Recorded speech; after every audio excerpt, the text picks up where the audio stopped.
તો મિત્રો, આજે આપણે પાઠ ભણવા જઈ રહ્યા છે પ્રાણીઓમાં પ્રજનન. સ્ટાન્ડર્ડ 8, આપણું ધોરણ છે 8મું. 8માનો 6ઠ્ઠો પાઠ, પ્રાણીઓમાં પ્રજનન. નવી પાઠ્ય પુસ્તક પ્રમાણે આપણો પાઠ છે 6, પ્રાણીઓમાં પ્રજનન. શું તમને પાચન, પરિવહન તેમજ શ્વસન પ્રક્રિયાઓ કે જેના વિશે અગાઉના ધોરણમાં અભ્યાસ કર્યા તે યાદ છે? શું તમને યાદ છે મિત્રો કે આપણે પાચન, પરિવહન તેમજ શ્વસન પ્રક્રિયાઓ કે જેના વિશે અગાઉના ધોરણમાં આપણે અભ્યાસ કરી ગયા છીએ તે તમને યાદ છે? આ ક્રિયાઓ પ્રત્યેક સજીવોમાં અસ્તિત્વ માટે આવશ્યક છે. એટલે જો આપણે પાચન ન કરીએ તો આપણને પોષક તત્વો ક્યાંથી મળે? પરિવહન ન કરીએ તો આપણે હલી જ ન શકીએ. અને શ્વસન ન કરીએ તો રુધિરમાં આપણે ઓક્સિજન જ ન હોય તો કોષો શું લેશે? એટલે આવી બધી પ્રક્રિયાઓ આપણા માટે ખૂબ જ જરૂરી છે. આ તો 3 ઉદાહરણ છે, નકર કે આપણી માટે હલન ચલન પ્રચલન જોવું બધું જ અત્યારે જોઈએ નહીં, વસ્તુ અડીએ નહીં તો હજી ચાલે, પણ આ શ્વસન ને આ બધી મેઇન પ્રક્રિયાઓ છે. તમે વનસ્પતિઓમાં પ્રજનન વિશે અગાઉ અભ્યાસ કરી ચૂક્યા છો. જાતિઓનું સાતત્ય જાળવી રાખવા માટે પ્રજનન આવશ્યક છે. આ આપણું શું કહેવાય, આઈએમપી છે. આનું પરથી વ્યાખ્યા પણ બને, આના પરથી આપણે વ્યાખ્યા બને કે જાતિઓનું સાતત્ય જાળવી રાખવા માટે પ્રજનન આવશ્યક છે. તો આવી રીતે પ્રશ્ન પૂછી શકે કે પ્રજનનની વ્યાખ્યા જણાવો, એટલે પ્રજનનનું મહત્વ જણાવો. જાતિઓનું સાતત્ય જાળવી રાખવા માટે પ્રજનન આવશ્યક છે. કલ્પના કરો કે સજીવો પ્રજનન ન કરે તો શું થાય? તો આપણે સૌ પહેલાં આ વસ્તુને હાઇલાઇટ કરી લેવાનું છે. એટલે જ્યારે પણ આપણે વાંચીએ ત્યારે ધ્યાનમાં આવે. મારી સાથે તમે મારા હારે કરી જ લીધો હશે હાઇલાઇટર ભેગું રાખવાનું. સ્કૂલે બનાવી હોય તો વાત અલગ છે.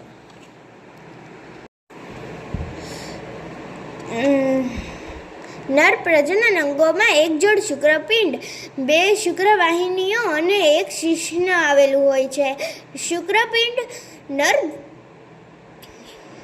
જનન કોષો એટલે નરજનીઓ ઉત્પન્ન કરે છે, જેને શુક્રકોષો કહે છે. આ તમને આ આકૃતિ દેખાય છે, નરજનન કોષોની છે. આ શીર્ષ હોય છે. હું તમને આના વિશે આગળ સમજાવીશ. શુક્રપિંડ લાખોની સંખ્યામાં ઉત્પન્ન કરે છે, એટલે આ લાખોની સંખ્યામાં હોય, એક ન હોય. આકૃતિ 6.2માં શુક્રકોષની રચના દર્શાવવામાં આવેલ છે. હું તમને આ સમજાવતો હતો ને, આ 6.2. પ્રત્યેક એક શીર્ષ, મધ્ય ભાગ અને એક પૂંછડી હોય છે. જો આ શીર્ષ, આ મધ્ય ભાગ અને આ પૂંછડી, મધ્ય ભાગ અને પૂંછડી હોય છે. શું તમે એક કોષ જેવા દેખાય છે? ના, આ કોષ જેવો તો નથી દેખાતો, પણ છે કોષ. કોષમાં તમને ખબર હોય તો કોષમાં છે એક કોષ કેન્દ્ર હોય. હું તમને અહીં દોરીને દેખાડું. અહીં જો, અહીં ગોળ આ કોષ છે, આ કોષ છે, આ કોષનું કેન્દ્ર છે. આને આપણે કોષ કેન્દ્ર કહીએ. કોષ કેન્દ્ર. આ કોષ રસ પટલ છે ને, નહીં, આ કોષ રસ છે. આ વચ્ચેનું જે છે ને એ કોષ રસ છે ને, કોષ રસ પટલ છે. એટલે આપણે દિવાલ કહીએ ને, બહાર વહી જતા રોકવાવાળી દિવાલ, એ છે કોષ રસ પટલ. હવે જે આ છે શીર્ષ, એ કોષ કેન્દ્ર છે. આપણને દેખાતું નથી, શીર્ષ કોષ કેન્દ્ર છે. પછી આ તમને કેસરી કલરનો ભાગ દેખાય છે ને, એ કોષ રસ છે, જેમાંથી ઉર્જા પ્રાપ્ત કરે કોષ. પછી આ જે તમને બ્લુ કલરનો ભાગ દેખાય છે ને, એ તો આમ તો પૂંછડી છે, પણ આ એને કોષ રસ પટલ કહેવાય, કેમ કે તેને કોષ કેન્દ્ર, કોષ રસને અને એને નીચેની પૂંછડીને બનાવી રાખી છે. હવે આપણે જોઈશું માદા પ્રજનન અંગો. માદા પ્રજનન અંગોમાં એક જોડ અંડપિંડ, એટલે આ તમને 2 દેખાય છે ને, એ અંડપિંડ હોય છે. એને ઓવારાઇસ કહેવાય છે. અંડવાહિનીઓ ફિલોપિન્સ, આ તમને દેખાય છે પાતળી પાતળી નળી જેવું તે અંડવાહિનીઓ છે. તેને ફિલોપિયન નલિકાઓ પણ કહે છે. અને ગર્ભાશય હોય છે. આ તમને આ છે એ ગર્ભાશય હોય છે, જેમાં બચ્ચાનો વિકાસ થાય છે. અંડપીંડ માદા જન્યુને ઉત્પન્ન કરે છે. આપણે જોયું હતું ને, જેને અંડકોષ કહે છે. મનુષ્યમાં પ્રતિ માસ બંને અંડપિંડમાંથી કોઈ પણ એક અંડપિંડમાંથી એક વિકસિત અંડકોષ અંડવાહિનીમાંથી મુક્ત થાય છે. એટલે આપણે જે અંડવાહિની હતી આપણે તે જોઈ હતી, એમાંથી કોઈ પણ એક અંડવાહિનીમાં આપણે જોઈ હતી. જો હું તમને દેખાડું, આ અંડવાહિની છે. તે અંડવાહિનીમાં 2 અંડવાહિની હોય છે. પ્રતિ માસ એટલે કે હર મહિને એટલે 28 કે 30 દિવસની વચ્ચે આ અંડપીંડમાંથી એક કોષ મુક્ત થાય, અંડકોષ, અને એક આ અંડપિંડમાંથી એક અંડકોષ મુક્ત થાય છે. એ કોઈ પણ એકમાંથી જો દર માસે થાય છે ને, તે બનવાની શરૂઆત 12 વર્ષથી જ થાય છે. એટલે પહેલાંથી કોઈ વિચારી ન રાખતા. ચાલો હવે આપણે આપણું ચાલુ રાખીએ. એક અંડપિંડમાંથી એક વિકસિત કોષ અંડપિંડમાંથી મુક્ત થાય છે. એટલે વિકસિત કોષ જે છે ને, વિકસિત કોષ એટલે જે તૈયાર હોય, આપણે કેમ પરીક્ષા દેવા માટે તૈયાર થઈએ છીએ એવી રીતે અંડવાહિનીમાંથી મુક્ત થાય છે. ગર્ભાશય એ ભાગ છે જેમાં શિશુનો વિકાસ થાય. એટલે ગર્ભાશય આપણે જોયો હતો ને, બહુ મોટો ગોળ હતો, એમાં નાના બચ્ચાનો વિકાસ થાય છે. અને શુક્રકોષની જેમ જ અંડકોષ પણ એક કોષ છે. આ જો અંડકોષ તો આપણે પ્રોપર કોષ છે, જોવામાં જ લાગે કે કોષ છે. જો આ કોષ રસ અને આ કોષ રસ પટલ. ઓકે, બુઝોને યાદ આવ્યું. વાહ, નમૂના ભાઈ આવી ગયા. બુઝોને યાદ છે કે વિભિન્ન પ્રાણીઓમાં અંડકોષનું કદ અલગ અલગ હોય છે. અંડકોષ મનુષ્યમાં અતિ સૂક્ષ્મ હોય છે, મરઘીમાં ખૂબ જ મોટા પણ હોઈ શકે છે, અને શાહમૃગનો અંડકોષ સૌથી મોટો હોય છે. એટલે આપણે ઈંડા કહીએ ને, તમે હું તો વેજીટેરિયન છું, તમારે કોઈમાંથી કોઈ નોન વેજીટેરિયન હોય તો તમને ખબર હશે કે વચ્ચે હે ને પીળા કલરનો ભાગ હોય, એ અંડકોષનો કોષ કેન્દ્ર હોય છે. અને બાજુમાં વ્હાઈટ કલરનો ભાગ હોય એ કોષ રસ હોય છે ને. ઓલો બ્લેક કલરનું જે કાર્બનનું હોય છે ને, એ કોષ રસ હોય છે, કોષ રસ પટલ હોય છે. હવે આપણે જોવાનું છે ફલનની પ્રક્રિયા. ફલન પ્રક્રિયાનો પહેલો તબક્કો શુક્રકોષ અને અંડકોષનું જોડાણ છે. એટલે આ તમે આકૃતિ જોવો છો, આ શુક્રકોષ આ અંડકોષ છે અને આ શુક્રકોષ તેમાં જાય છે. આ બે બહારની પરતમાં જ ફસાઈ ગયા, પણ આ સક્સેસફુલી અંદર જશે ને, આવી રીતે બેયનું જોડાણ થશે. હવે સંપર્કમાં આવે ત્યારે તેમાંથી એક શુક્રકોષ અંડકોષ સાથે જોડાઈ જાય છે. આ જો એક શુક્રકોષ અંડકોષ સાથે જોડાઈ ગયો, તેનું કોષ કેન્દ્ર હતું, હવે તે મુક્ત થઈ ગયું છે. અંડકોષનું આ જોડાણ ફલન તરીકે ઓળખાય છે. ફલન દરમિયાન શુક્રકોષ અંડકોષ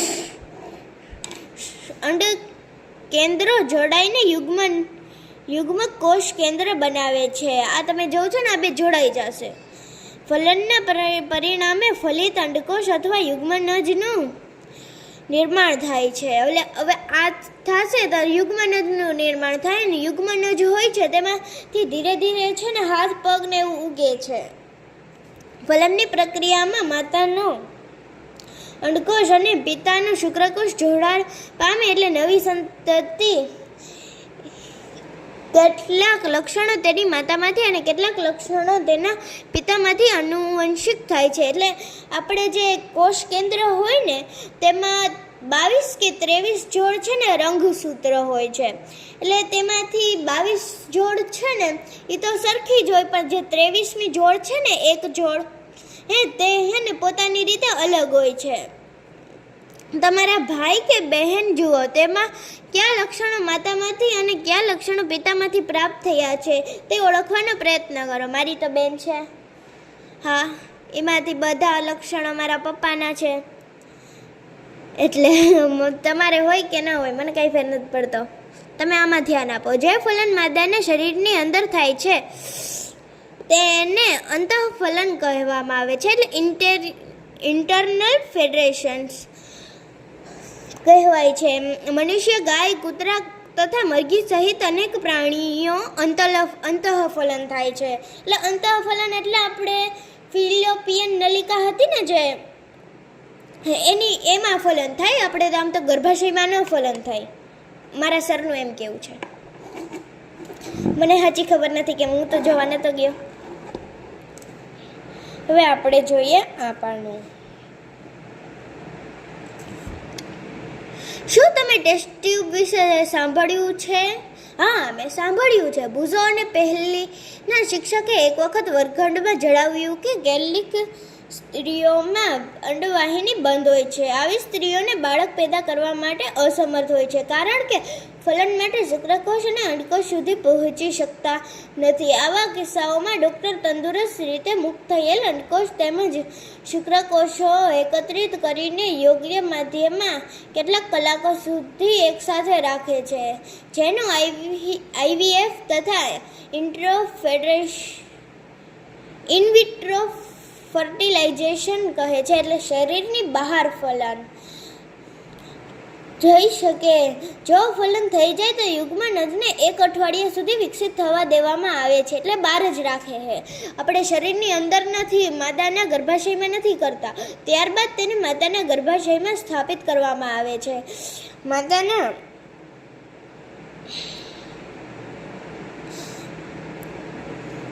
ગર્ભનો પૂર્ણ વિકાસ થાય તથા તેનો સામાન્ય બાળકની જેમ જ જન્મ થાય છે. આ પદ્ધતિ દ્વારા જન્મેલ બાળકને ટેસ્ટ ટ્યુબ બેબી કહે છે. આમ તો આ નામ ગેરમાર્ગ દોરે છે, કારણ કે બાળક વિકાસ ટેસ્ટ ટ્યુબમાં થઈ શકતો નથી. એટલે આપ તો ટેસ્ટ ટ્યુબમાં ક્યાં થાય છે?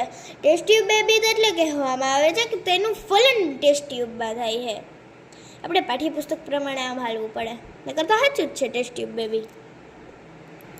તમને જાણીને આશ્ચર્ય થશે કે અનેક પ્રાણીઓમાં ફલન ક્રિયા માદા શરીરની બહાર થાય છે. આવા પ્રાણીઓને ફલન પાણીમાં થાય છે. ચાલો જાણીએ કે આ કેવી રીતે થાય છે. પ્રવૃત્તિ 6.1 આપણે નથી કરવાની પ્રવૃત્તિ એવી. વસંત અથવા વરસાદની ઋતુમાં કોઈ તળાવ અથવા વહેતા ઝરણાની મુલાકાત લો. પાણીમાં તરતા દેડકા ઈંડાઓને શોધો. ઈંડાઓનો રંગ તથા કદ નોંધો. એટલે એમ કહીએ કે તળાવ હોય ને આજુબાજુમાં, ત્યાં વધારે પડતું દેડકા હોય ને તળાવમાં જોઈએ, તમને ખબર છે. એટલે એ દેડકા પાણીમાં મૂકે ને એમાં કેવું હોય કે દેડકો હોય એ દેડકો છે ને, જો હું તમને દેખાડું.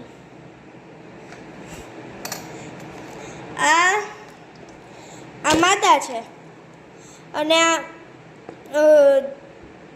આ નર છે. તો માદા અહીંથી અંડકોષ કરશે ને, જે આપણે નર છે તે અહીંથી શુક્રકોષ કરશે. પાણીના વહેણના કારણે બે ક્યારેક તો ભેગા થશે ને, આવી રીતે ફલનની પ્રક્રિયા થાય છે. પછી તેની આસપાસ, આ તમે જોઈ રહ્યા છો, આવી રીતે ફલન થઈ જાય. પછી તેની આસપાસ આજુબાજુ આવું કંઈક પળ જામી જાય. આવું પળ જામી ગયા પછી તેમાંથી છે ને ટેટપોલ આવે ને, આપણે ટેટપોલ જોવામાં તો માછલી જેવા હોય, પણ તેનું કાયાંતરણ થતાં તે દેડકો બની જાય. મેં કોઈ દી રિયલ લાઈફમાં જોયું જ નથી, પણ આમાં એવી રીતે હે. વસંત અથવા વરસાદની ઋતુમાં દેડકાઓ તથા તળાવ અથવા ધીમા વહેતા ઝરણા પાસે જાય છે. ત્યારે નર અને માદા એકસાથે પાણીમાં આવે છે. ત્યારે માદા અસંખ્ય ઈંડાઓ મૂકે છે.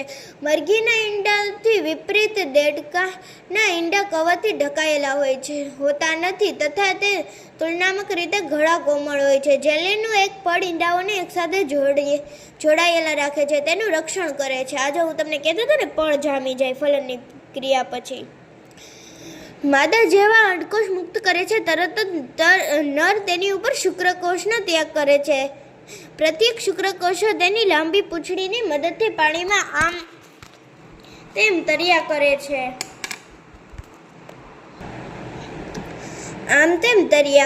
આપણે ક્યાં હતા?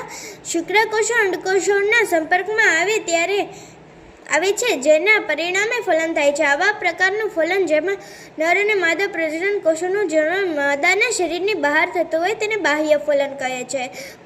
આવું ફલન માછલીઓ, સ્ટારફિશ વગેરે જેવા જલીય પ્રાણીઓમાં સામાન્યતઃ જોવા મળે છે. એટલે વધારે પડતું જે પાણીમાં રહેતા હોય ને એવા લોકોને એવા પ્રાણીઓમાં આવું વધારે પડતું જોવા મળતું હોય.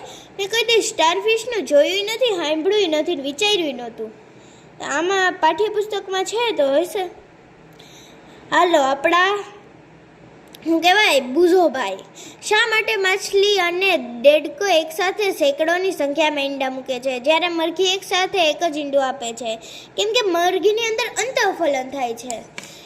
એટલે અંતઃફલન થવાના કારણે મરઘીને 100% ફલન થઈ ગયું છે. હવે તો ઈંડું મૂકી દઉં, પણ આ ઈંડા નથી હોતા, દેડકા મૂકે ઈંડા નથી હોતા. એ હોય છે શુક્રકોષો, મુક્ત શુક્રકોષો હોય છે.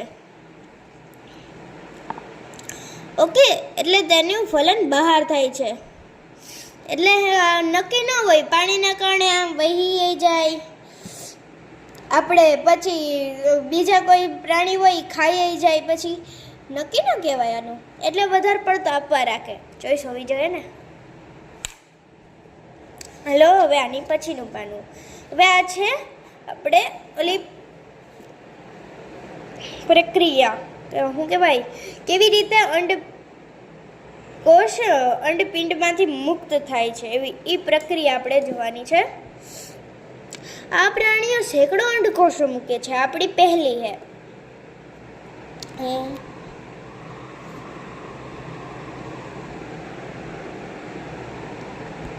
આ પ્રાણીઓ સેંકડો અંડકોષો મૂકે છે અને લાખો શુક્રકોષો મુક્ત કરે છે. છતાં તેમાંથી બધા અંડકોષો ફલન પામીને નવા સજીવનું નિર્માણ કરી શકતા નથી. તેનું કારણ છે એ અંડકોષો તેમજ શુક્રકોષો સતત પાણીની ગતિ, વાયુ તેમ વરસાદની અસરથી પ્રભાવિત થતા રહેતા હોય છે. તળાવમાં બીજા એવા પણ પ્રાણીઓ હોય છે કે જે ઈંડાનું ભોજન કરે છે. આથી જ અંડકોષો અને શુક્રકોષોનું મોટી સંખ્યામાં ઉત્પાદન થવું આવશ્યક છે, જેની તેમાંથી કેટલુંક ફલન શક્ય બની શકે.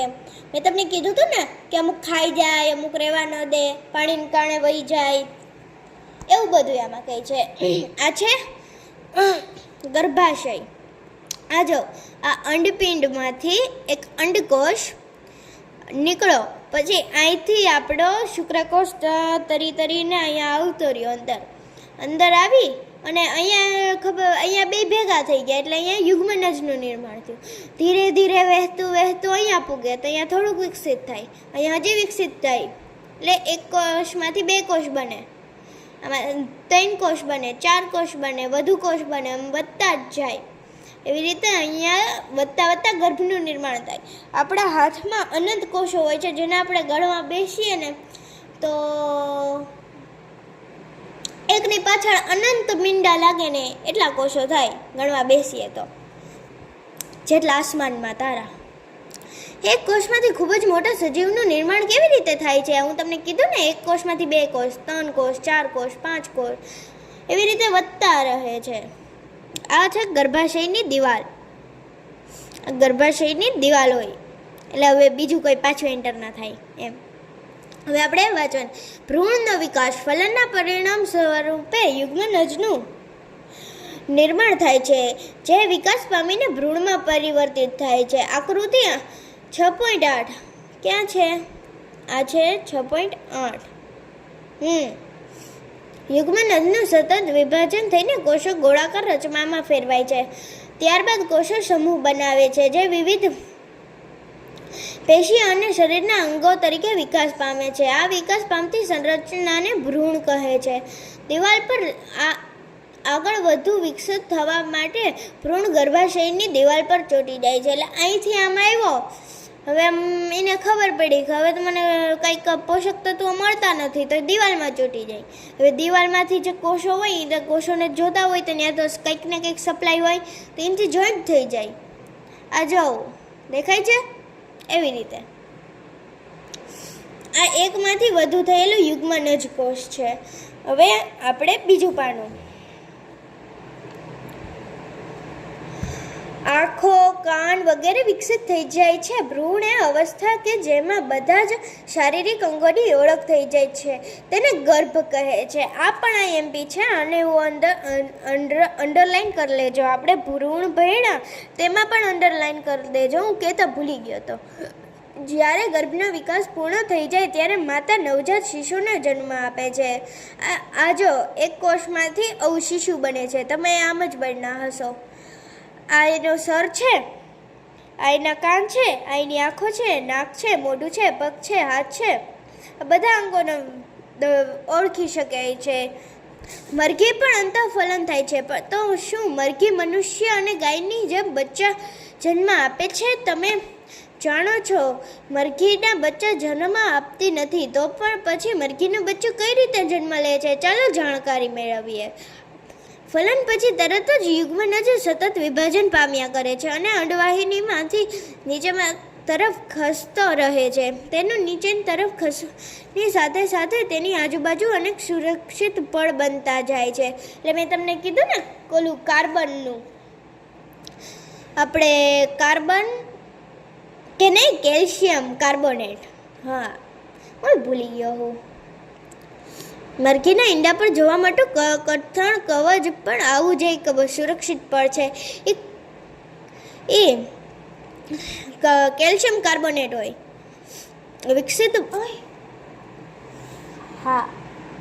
વિકસિત ભ્રૂણની ઉપર એક સખત કવચનો પૂર્ણ વિકાસ થયા બાદ મરઘી ઈંડું મૂકે છે.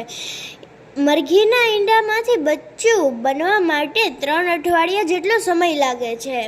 બચ્ચાને અંગ્રેજીમાં ચીક કહેવાય છે, જેને આપણે અને બચ્ચું મરઘી બની જાય તો આપણે એને ચિકન કહીએ છીએ. જેટલો સમય લાગે છે પર્યાપ્ત ગરમી મળે તે માટે ઈંડા ઉપર બેઠેલ મરઘીને તમે જોઈ હશે. શું તમે જાણો છો કે ઈંડાની અંદર બચ્ચાનો વિકાસ આ પ્રક્રિયા દરમિયાન ન જ થાય છે? બચ્ચાને સંપૂર્ણ વિકાસ થયા પછી કવચ તૂટે છે અને બચ્ચું બહાર આવે છે. બાહ્ય ફલન કરતા પ્રાણીઓને ભ્રૂણનો વિકાસ માદાના શરીરમાં બહાર થાય છે. ભ્રૂણ અંડાવરણની અંદર વિકાસ પામ્યા કરે છે. ભ્રૂણનો વિકાસ પૂર્ણ થયા બાદ ઈંડું તૂટે છે. તમે તળાવ અથવા ઝરણાના દેડકાના અનેક ટેડપોલ તરતા જોયા હશે. હવે અપત્ય પ્રસવી પ્રાણી અને અંડપ્રસવી પ્રાણી. આપણે જાણ્યું કે કેટલાક પ્રાણીઓ બચ્ચાને જન્મ આપે છે જ્યારે કેટલાક પ્રાણીઓ ઈંડા મૂકે છે જે પછીથી શિશુનું પરિવર્તન થાય છે. એવા પ્રાણીઓ કે જેઓ સીધો બચ્ચાને જન્મ આપે છે તેને અપત્ય પ્રસવી પ્રાણી કહે છે અને જે પ્રાણીઓ ઈંડા મૂકે છે તેને અંડપ્રસવી પ્રાણીઓ કહે છે. નીચે આપેલ પ્રવૃત્તિની મદદથી તમે એ વાતને સારી રીતે સમજી શકશો તથા અપત્ય પ્રસવી અને અંડપ્રસવી પ્રાણીઓમાં ભેદ પારખી શકશો. પ્રવૃત્તિ 6.2. નીચેના સજીવોના ઈંડાનું અવલોકન કરો. પ્રયત્ન કરો દેડકા, ગરોળી, પતંગિયું, ફૂદા, મરઘી, કાગડા, અન્ય કોઈ પક્ષી. શું તમે બધા પ્રાણીઓના ઈંડાનું અવલોકન કરી શક્યા? જે ઈંડાનું તમે અવલોકન કર્યું તેમને ચિત્ર બનાવો. જો આમાં કહ્યું છે કે આપણે ઈંડાનું પરીક્ષણ કરવાનું છે, એટલે ઈંડા જોવાના હોય, કયા ઈંડા કેવા હોય, સેવા હોય. કેટલાક પ્રાણીઓમાં ઈંડાનું અવલોકન કરવું સહેલું છે કારણ કે તેની માતા શરીરની બહાર ઈંડા મૂકે છે. આ અંડપ્રસવી પ્રાણીઓના ઉદાહરણ છે, પરંતુ ગાય, કૂતરા તથા બિલાડીના ઈંડા એકત્રિત નહીં કરી શક્યા હોવ કારણ કે તે ઈંડા મૂકતા નથી. તેમાં માતા પૂર્ણ વિકસિત શિશુને જન્મ આપે છે. આ અપત્ય પ્રસવી પ્રાણીઓનું ઉદાહરણ છે. એટલે આ એમ કહે છે કે આપણે બધાયનું જોયું તો હશે, આપણે શું પક્ષીઓનું, ગરોળીનું, એવું બધાયનું, પણ આપણે જે સીધો જન્મ આપે એને ન જોયા હોય, કેમ કે એનો વિકાસ ને બધું તેની અંદર જ થાય, ઈંડા થોડી મળે આપણને. હવે એ બધું અંદર કાઢીએ તો થાય. હવે પાના નંબર 72. હવે આમાંથી તમે છે આમાં મેઇન છે શિશુનું પુખ્ત સ્વરૂપ અને અલિંગી પ્રજનન. શિશુનું પુખ્ત સ્વરૂપમાં મેઇન છે કાયાંતરણ.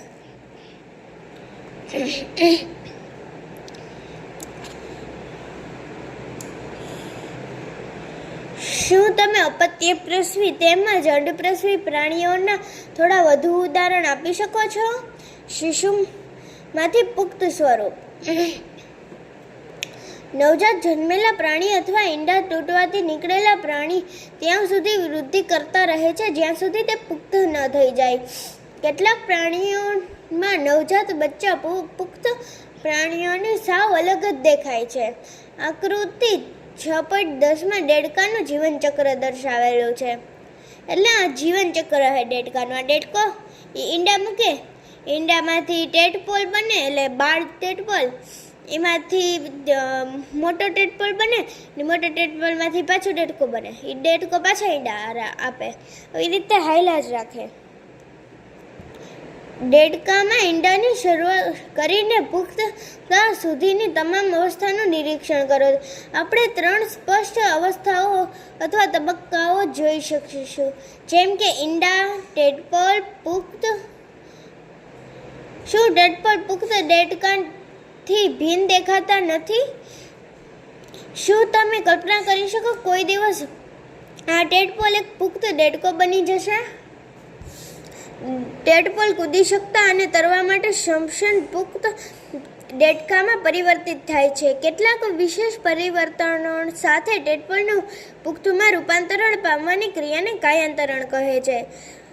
જેમ જેમ આપણે મોટા થઈએ છીએ તેમ આપણા શરીરમાં કેવાક પરિવર્તનો જોઈએ છીએ.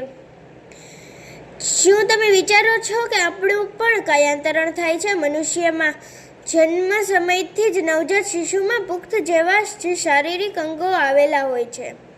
એટલે આપણે આંખ, કાન, નાક ને એવું બધું હોય ને. આ જો આમાં પૂંછડી છે, આમાં પૂંછડી છે, આમાં નથી પૂંછડી. આમાં જો આમાં પગ નથી, આમાં પગ આવ્યા ને આમાં ઇન કરતાંય મોટા પગ છે.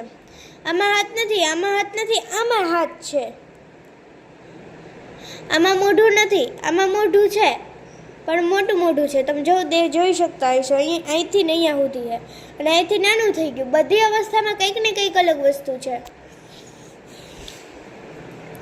હવે આવે છે પ્રવૃત્તિ 6.3 હાઇડ્રાની સ્થાયી સ્લાઇડ લો. વિપુલ દર્શક કાચ અથવા સૂક્ષ્મદર્શક યંત્રની મદદથી સ્લાઇડનું નિરીક્ષણ કરો.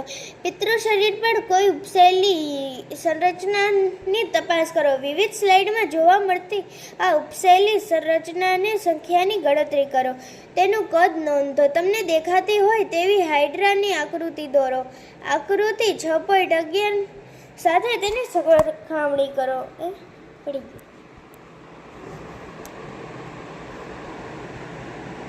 આપણે અહીંયા સરખામણી કરવાની કીધી છે. આ જો આમાં કેમ આપણે આવું હાઇડ્રા છે આપણી આકૃતિમાં, અને આપણે કેવું છે અત્યારે મારી પાસે તો નથી, નગર હું વિડીયોમાં તમને દેખાડે. તમારી પાસે હોય તો જોઈ લેજો.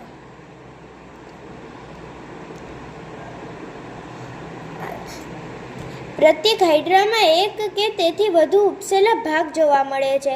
આ ઉપસેલી રચના વિકાસ પામતો નવો સજીવ છે જેને કલિકા કહે છે. યાદ કરો કે યીસ્ટમાં પણ કલિકા જોવા મળે છે. હાઇડ્રામાં પણ એકલ પિતૃમાંથી ઉદ્ભવતા ઉપસેલા ભાગોમાંથી નવો સજીવ વિકાસ પામે છે. આવું પ્રજનન કે જેમાં એક પિતૃમાંથી નવો સજીવ ઉત્પન્ન થાય છે તેને અલિંગી પ્રજનન કહે છે. હાઇડ્રામાં કલિકામાંથી નવો સજીવ ઉદ્ભવે છે. આથી આવા પ્રજનનને કલિકા સર્જન કહે છે. કલિકા સર્જનને બડિંગ કહેવાય. હવે જો આ વ્યાખ્યા છે આમાં હાઇલાઇટ કરી લેજો તમે. હવે આવે છે અલિંગી પ્રજનન. અલિંગી પ્રજનનની અન્ય પદ્ધતિ અમીબામાં જોવા મળે છે. ચાલો જોઈએ કે કઈ રીતે થાય છે. તમે અમીબાની રચના વિશે અભ્યાસ કરી ચૂક્યા છો. તમને યાદ હશે કે અમીબા એક કોષી સજીવ છે. તેમાં કોષ કેન્દ્રમાં 2 ભાગો વિભાજન પ્રજનન પ્રક્રિયા શરૂઆત થાય છે. ત્યારબાદ કોષ પણ 2 ભાગોમાં વિભાજિત થઈ જાય છે. જેના પ્રત્યેક ભાગમાં કોષ કેન્દ્ર હોય છે. પરિણામ સ્વરૂપે એક પિતૃમાંથી 2 અમીબા બને છે. આવા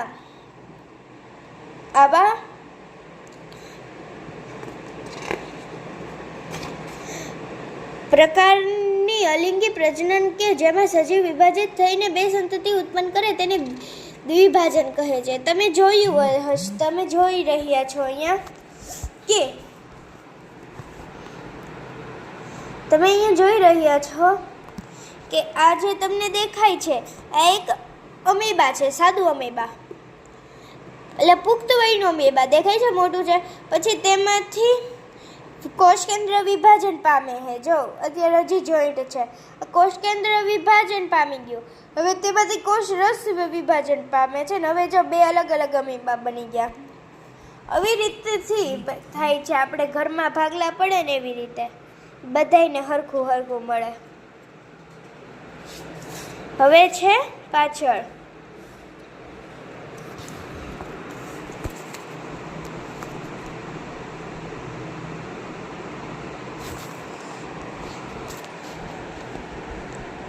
હવે આપણે પાછળ જોઈએ તો પ્રકારની અલિંગી પ્રજનન કે જેમાં વિભાજિત થઈને બે સંતતિ ઉત્પન્ન કરે છે તેને દ્વિભાજન કહે છે. કલિકા સર્જન તેમજ દ્વિભાજન સિવાય કેટલીક અન્ય પદ્ધતિ છે કે જેની મદદથી એક પિતૃમાંથી સંતતિ પેદા થઈ તેના વિશે તમે ઉપરના ધોરણમાં અભ્યાસ કરશો. એટલે આપણે કલિકા સર્જન ને દ્વિભાજન આ બે પ્રક્રિયા જોઈએ. આ સિવાયની પણ કેટલી બધી પ્રક્રિયાઓ છે તે આપણે અત્યારે નથી જોવાની પણ પછી જોવાની છે.